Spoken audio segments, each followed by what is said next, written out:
আসসালামু আলাইকুম রহমতুল্লাহ।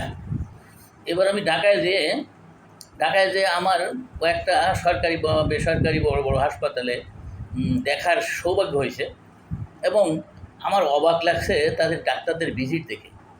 কারো ২,০০০, কারো ১৫০০, কারো ১,০০০, কারো ৭০০, কারো ৮০০। আবার টেস্ট করার পরে এই টেস্ট দেখানোর জন্যে আবার ৫০০ টাকা, ৩০০ টাকা, ২০০ টাকা। আমার কথা হলো, স্বাস্থ্য অধিদপ্তরকে থেকে কি কোনো অনুমোদন নাই? না ডাক্তাররা নিজেরাই এগুলো অনুমোদন দেয় যে কত টাকা সে নেবে, কি তাদের নিজের ইচ্ছা মতো নেয় কি না? আমার স্বাস্থ্য অধিদপ্তরের প্রতি আমার দৃষ্টি আকর্ষণ করছি আমি।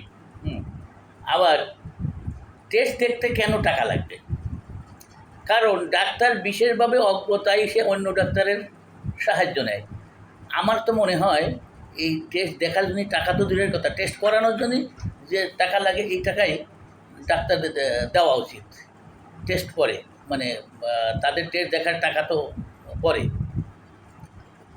তো আমি স্বাস্থ্য অধিদপ্তরের প্রতি দৃষ্টি আকর্ষণ করছি, তারা যেন একটু এগুলো দেখে এবং বিশেষ করে টেস্ট দেখার জন্যই এই টাকাটা না লাগে।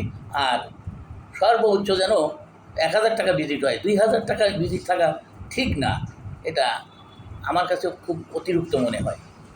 যাই হোক, আমার অনুরোধ রইল স্বাস্থ্য অধিদপ্তরের প্রতি, ওনারা যেন এটা তদারকি করেন। আসসালামু আলাইকুম রহমতুল্লাহ।